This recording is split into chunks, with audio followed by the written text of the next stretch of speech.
السلام عليكم ورحمة الله وبركاته. بسم الله والحمد لله ولا حول ولا قوة إلا بالله العظيم. اللهم لا علم لنا إلا ما علمتنا. اللهم علمنا ما ينفعنا وانفعنا ما علمتنا زدنا علما. Voilà donc, chers frères et sœurs donc, et chers compatriotes, un débrief du blackout actuel. On ne peut comprendre la situation actuelle que si on décortique les éléments constituants, c'est-à-dire on a deux rubriques ou deux constituants essentiels. Le chapeau religieux et le chapeau politique, qui sont intimement intriqués. Le rappel religieux, on sait très bien que le problème religieux, c'est que c'est le projet du Grand Israël. Le projet du Grand Israël, donc, il faut comprendre que selon la doctrine juive, la venue de l'Antéchrist, elle est conditionnée par plusieurs éléments, notamment par comment on appelle ça, par l'athéisme ou le polythéisme. Donc ça a été fait via la politique de l'idiocratie, qui consiste donc à rendre, donc à avoir un citoyen dans le monde, quel que soit le pays, un citoyen qui est bête, qui est à la limite de la normale, pas de conception ou pas d'analyse cohérente, qui stresse, qui n'a pas la patience à l'effort et aucune notion religieuse. En parallèle, donc il y a aussi la pseudo-religion d'Abraham, donc qui consiste à prendre une partie du judaïsme, une partie du christianisme, une partie de l'islam, mais on enlève le monothéisme. Donc on se retrouve dans le polythéisme. D'autre part, donc ça c'est une condition. Deuxième condition, bon, pour cela, donc ils ont développé ils ont mis en avant plusieurs sectes, notamment Soufia ou le Khawarij. Et la liste est longue, donc je ne peux pas m'étaler dessus, c'est juste un rappel. Aussi, donc, l'autre condition, c'est qu'il y ait des guerres dans le monde. De la famine aussi, la famine. Et le Grand Israël, c'est-à-dire qui prend donc Gaza, qui prend donc la Cisjordanie, qui prend le Liban, la Syrie, l'Irak, une partie de l'Arabie Saoudite jusqu'à le Médine al-Munawwara, Sinaï, et le nord de Soudan, voilà. Mais il se trouve qu'ils se sont heurtés à des difficultés en matière, pour appliquer ça, ils se sont heurtés à des difficultés. C'est quoi? Donc ils ne peuvent pas mener une guerre en parallèle avec les différents pays. C'est pas possible. C'est impossible d'ouvrir plusieurs fronts à la fois. D'une part, c'est coûteux. D'autre part, sur le plan matériel, c'est-à-dire logistique et militaire, c'est impossible de répondre aux conditions. Alors il fallait qu'ils trouvent une alternative. C'est quoi l'alternative? C'est là que vient le rôle de Charlot. Voilà, Charlot joue un rôle très important. Pourquoi Charlot? Parce qu'il faut savoir qu'actuellement, aux États-Unis, la situation, elle est chaotique. C'est-à-dire que le pays, c'est un problème existentiel. C'est ça qu'on occulte, c'est un problème existentiel. C'est-à-dire que le système, c'est la fin du système capitaliste. Et il n'y a pas d'alternative. Avec à la fin des courses, une dette interne qui est de l'ordre de 37 trillions de dollars, c'est-à-dire 37 000 milliards de dollars. En plus de ça, un déficit budgétaire. Risque d'implosion. Et le problème, c'est qu'avec le déficit budgétaire, il faut agir, il faut une solution donc, qui est immédiate. Il n'y a pas de solution immédiate. Alors, donc, le Charlot, il se trouve dans une situation inédite. Il doit intervenir. Il doit trouver une solution. Ce qu'on appelle ça une thérapie de choc. Une thérapie de choc pour solutionner ça. C'est to be ou to disappear. C'est-à-dire, soit tu es appelé à exister ou à disparaître. Donc, il a adopté la politique du bulldozer. La politique du bulldozer a double composante, interne et externe. On part sur le plan international. Ça consiste donc à causer un effondrement économique mondial. Un effondrement économique mondial. La procédure, donc il a commencé par ce qu'on appelle le proxénétisme politique, à racketter, à augmenter les taxes. Donc il a ciblé l'Europe, l'Amérique latine, le Moyen-Orient et donc de surcroît l'Asie. Alors, l'effondrement politique, il passe par quoi? L'effondrement économique, pardon, il passe par quoi? Ça consiste à taxer les pays, à les taxer. Donc, si tu taxes un pays déjà qui sont, la majorité des pays au monde, ils sont en récession ou pratiquement presque en faillite. Il n'y a pas d'argent. Alors, si tu augmentes maintenant les taxes de 20%, de 50%, pratiquement il n'y a pas de bénéfice. Et avec la dette, c'est un effondrement économique. Il fait ça au niveau à tous les continents. Pour tous les continents, pardon. Pourquoi ça? Donc il est en train de signer des décrets rapidement et exécuter ça. Pour provoquer un choc, c'est-à-dire un effondrement, et à un certain moment, ça va avalancher. Et quand ça va avalancher, il y a un effondrement automatiquement. Et en parallèle, il opte avec donc de créer des guerres. Parce que quand il y a des guerres, il y a l'insécurité. Et qui dit insécurité dit pas d'économie. Ça va de soi. Donc quand il y aura un effondrement, et lui qu'est-ce qu'il cible? Il cible quand il y aura un effondrement mondial économique, qu'est-ce qui va se passer? À ce moment-là, donc ils vont passer à une nouvelle monnaie. Et de surcroît, donc il y a l'effacement de la dette. Donc il y aura un effacement de la dette américaine qui est de 37 000 milliards de dollars. Ils vont passer à la crypto-monnaie. Et bien sûr, qui détient la crypto-monnaie, c'est ici. Voilà. Maintenant, le problème qui se pose là, où est le lien avec le Grand Israël et Gaza? Il faut savoir que Charlot, il s'en fout de Gaza, il s'en fout des Palestiniens du Moyen-Orient. C'est un businessman, c'est un vampire des affaires. Pourquoi il a dit, il s'est auto-octroyé le port de Gaza seulement? Il n'a pas dit je vais prendre Gaza, il a dit le port seulement. Ce qui l'intéresse, c'est le port. Sinon le reste, il a dit moi je prends quoi la partie du port et le reste, je m'en fous. Alors le contrat il est où? Parce que pourquoi la relation avec ça, avec le Panama, canal de Panama, et avec Greenland et avec Canada. Attention, il n'est pas fou, ici ce qu'il dit, c'est un malade dans le sens que c'est un bulldozer, mais sinon c'est un visionnaire, il sait très bien ce qu'il dit. Pourquoi il dit pourquoi il s'acharne pour coloniser Gaza, le port de Gaza? Parce qu'il faut savoir que lui, il se projette dans l'avenir. C'est-à-dire que le seul moyen maintenant pour exister, c'est de provoquer un effondrement économique mondial. Par la suite, la reprise économique, elle sera établie où? Selon leur projet, ce sera en Inde. L'Inde, c'est un continent, pratiquement. Presque 2 milliards la population, presque 2 milliards. Donc la main-d'œuvre, elle est pratiquement gratuite, elle n'est pas coûteuse. Maintenant, ce qui reste, en plus pour la pollution atmosphérique, ça sera localisé au niveau de l'Inde. Maintenant, après, donc les Européens, que ce soit là, les États-Unis ou les Européens, donc ils se projettent à mobiliser, à déplacer leur entreprise en Inde. Mais maintenant, pour le transport de la marchandise, là le problème qui se passe, c'est là que la plupart des gens n'en parlent pas. C'est qu'à partir de l'Inde, donc ils vont donc assurer donc le transport de la marchandise. Elle se fera de l'Inde aux Émirats Arabes Unis.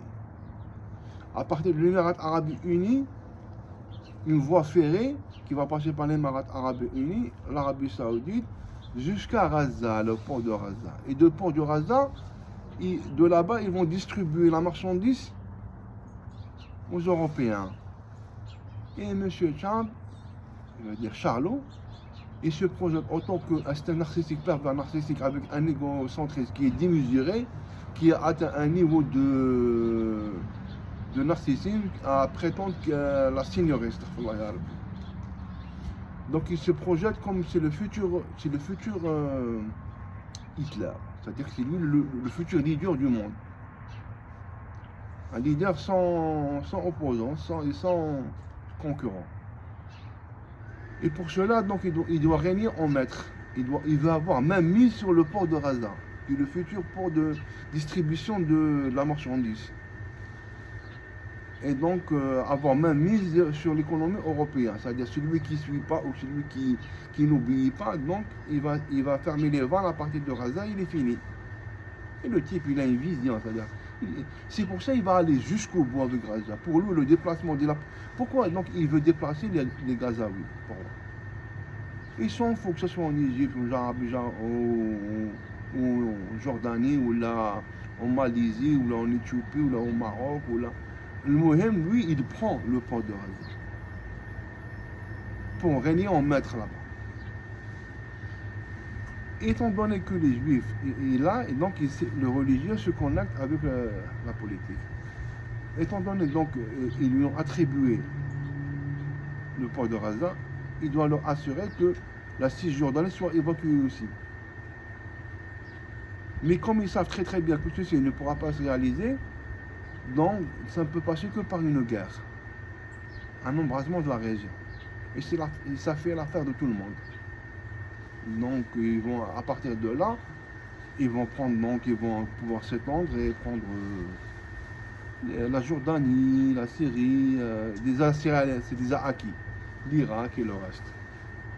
D'après leur plan. Maintenant, aussi, donc, il faut comprendre aussi que le canal de Suez, c'est un canal qui assure donc quoi? Il assure donc un commerce mondial de l'ordre de 15%. C'est-à-dire qui essentiellement c'est des hydrocarbures. Notamment, il y a pratiquement 9 millions, presque 10 millions de barils de pétrole qui transitent par le canal de Suez quotidiennement. Donc la matière première pour l'économie européenne, elle passe inéluctablement par le canal de Suez. Et quand ils auront donc cette voie ferrée, Émirats Unis, Arabie Saoudite, port de Gaza, ce canal de Suez, il n'aura aucune importance parce qu'actuellement, il joue un rôle de l'ordre de 15% du commerce mondial et aussi en matière de cargaison, il assure aussi donc un transport de cargaison de l'ordre de 30%, c'est-à-dire à peu près 1000 milliards de dollars par an, 1 trillion de dollars. Pardon. Donc il va balayer ce canal de Suez en ayant donc cette voie ferrée et la main mise sur le port de Gaza. D'autre part, pourquoi donc, et aussi donc le monde, il est en la matière première, c'est-à-dire maintenant il y a une pénurie de la matière première, c'est-à-dire de la matière combustible, le carburant. Ce qui reste, il reste l'Ukraine. Alors déjà, il a négocié avec Trump, avec Poutine, pour que Poutine donc s'attribue les terres qu'il a déjà conquises. Une grande partie, lui, il va se sucrer au passage, il va prendre certaines parties. Ces parties sont riches en matière, moi je ne m'y connais pas en matière première, mais je veux dire de matières très rares. Et pourquoi maintenant il veut prendre Canada et Greenland? Il faut savoir que le pôle Nord, c'est une terre de convoitise. Pourquoi c'est une terre de convoitise? C'est une terre où c'est une région, c'est un pôle qui est très riche, qui regorge de matières minières et d'hydrocarbures et de crustacés. Et cette région, il y a le traité de 1959, le traité antarctique de 1959, qui stipule que personne n'a le droit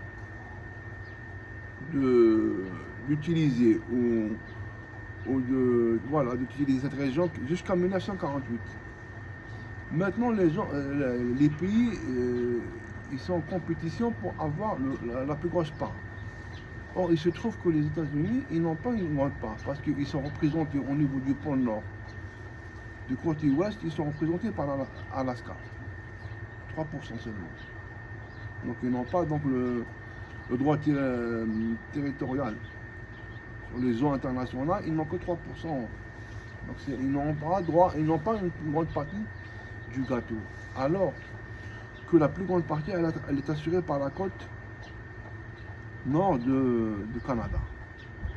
Le Canada qui a une grande partie. Il y a aussi la Norvège qui a une partie très importante dans le centre du pôle Nord. Il y a le Groenland, et voilà, donc Groenland, Canada, l'Islande Norvège, la Russie, la partie externe. Et d'autres parties là internes, enfin, on a la Finlande et la Suède, mais c'est infime. Donc il veut avoir Greenland. Tu sais, Greenland c'est beaucoup plus pour avoir une base militaire pour anticiper et contrecarrer au cas d'attaque nucléaire par la Russie. Et par contre, le Canada, c'est avoir la plus grande partie du pôle Nord. Donc c'est pour ça qu'il veut s'attribuer Canada et Greenland. Donc, après l'effondrement mondial économique et le passage à la crypto-monnaie, et le nouveau ordre mondial et la nouvelle économie, le système économique mondial, avec comme production en Inde. Et la marchandise sera donc transportée par voie ferrée jusqu'à Gaza, jusqu'au port du Gaza. Donc il sera le maître là-bas. En matière de matières premières, puisqu'il aura le Canada, et il aura donc Greenland, il a Alaska, donc il aura même mis sur le pôle Nord. Et pour le canal de Panama, bon, et le canal de Panama, il ne contribue que 3,7% du commerce mondial. C'est-à-dire qu'il n'est pas très important, pratiquement pas. Mais il est important pour les Américains. Pourquoi? Parce que pour les cargos, pour le transport des cargos des côtes américaines est vers l'ouest, ça coûte de l'argent. Parce que pour transporter un cargo de New York à San Francisco, il est obligé de faire descendre jusqu'au front inférieur, au niveau du Chili, faire le tour et remonter. Donc à peu près, ça fait pratiquement presque 23 000 kilomètres. Par contre, par le canal de Panama, c'est la moitié. Donc il fait faire le canal de Panama, hop, il remonte. À peu près, c'est 9 000 kilomètres. Donc il a gagné plus de 60%. Et donc le canal de Panama, il joue un rôle par rapport au transport interne des États-Unis. Mais par contre, le Gaza, c'est par rapport au monopole, pour avoir même mis sur l'Europe. Le Canada, c'est pour avoir même mis sur le pôle Nord. Donc, ceci va passer par des guerres, et c'est inévitable, une guerre et un embrasement du Moyen-Orient. Donc, ceci va rejoindre l'intérêt des Juifs pour avoir le grand Israël. Donc, quand il a dit que c'est le meilleur ami de toute l'histoire, que Charlot était le meilleur ami de... C'est pas vrai, le meilleur ami n'est rien du tout. Il n'est ami avec personne, c'est un vampire. L'argent, le business, c'est tout. Je prends le port, je te donne le grand Israël. C'est un contrat, tout simplement, rien du tout. C'est pour ça qu'il est obstiné, c'est-à-dire que c'est pour ça qu'il ne va pas reculer. Il s'en fout, parce que moi je me disais, pourquoi le type il va perdre un allié géostratégique très important? Parce que devant l'urgence de la situation, on n'est pas au stade d'avoir des alliés ou pas. C'est un problème existentiel. Donc tout le monde va disparaître. Donc ils s'en foutent là, on n'est pas. Ils s'en foutent de perdre l'Égypte, de perdre la Jordanie, puisqu'ils ne vont pas exister. Quand il y aura le grand Israël, ils ne vont pas exister. Ce sera une nouvelle redistribution du Moyen-Orient.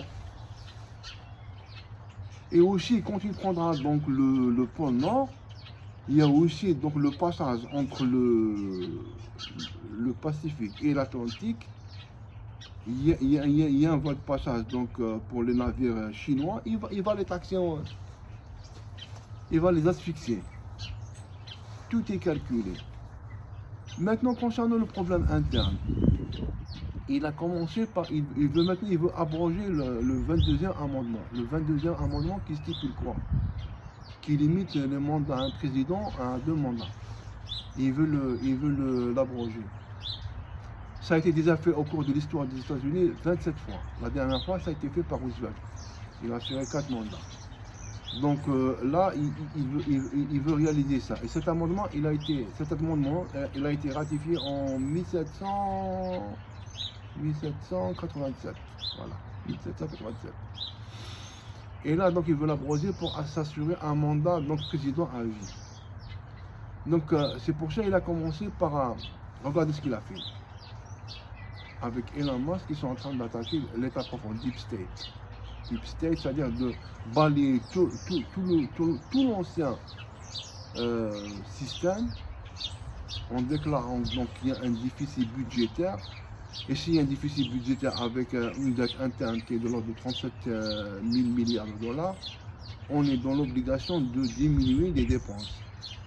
Ce qui veut dire donc le licenciement en masse des fédérales.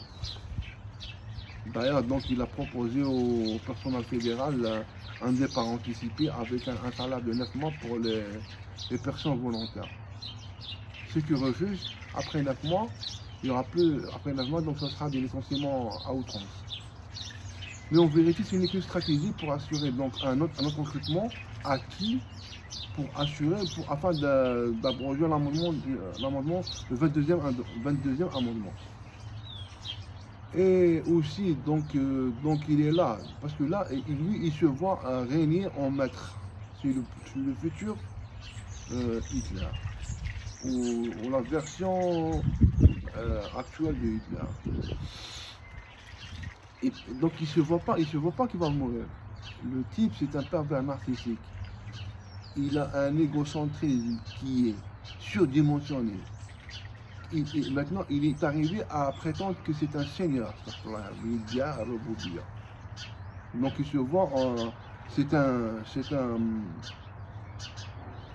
tyran. Et d'ailleurs, avec ce qui se passe avec Greenland et Panama, il est en train de balayer tout le droit international.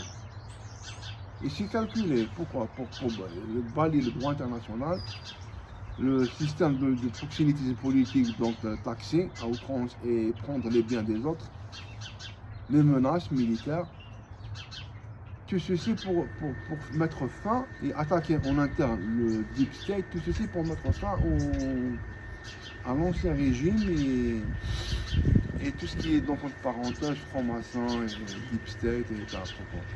Donc voilà, donc on comprend très bien que, c'est-à-dire que maintenant, entre le Grand Israël et la survie des États-Unis, c'est intriqué. C'est pas un cadeau. Ils s'en foutent complètement.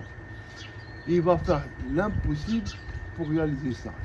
Quand j'ai compris ça, j'ai compris que quand j'ai configuré, là je vois deux, j'ai configuré l'intérêt, pourquoi il s'est immiscé dans le Moyen-Orient, j'ai compris que il ne va pas reculer. Et personne ne pourra faire face, c'est-à-dire que,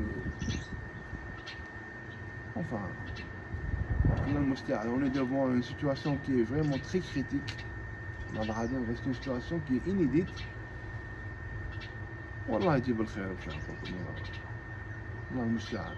الله المستعان. الله المستعان. Voilà, donc le dua, je vous assure que la situation elle est vraiment insoutenable. Ça va exploser à n'importe quel moment, ça va avalancher. Pour les gens qui sont toujours donc tenus à carreau et qui pensent qu'ils ne sont pas concernés, ça va vous frapper en plein face. Il faut se préparer, faire le dua. On est devant des événements grandioses. وهذا حدث آخر الزمان والله المستعان. Donc on s'arrête à ça. نكتفي بهذا القدر وهذا الله أعلم. اللهم ارحم أمة محمد، اللهم استغفر أمة محمد، اللهم فرج على أمة محمد. C'est tellement profond que سلامك يا رب.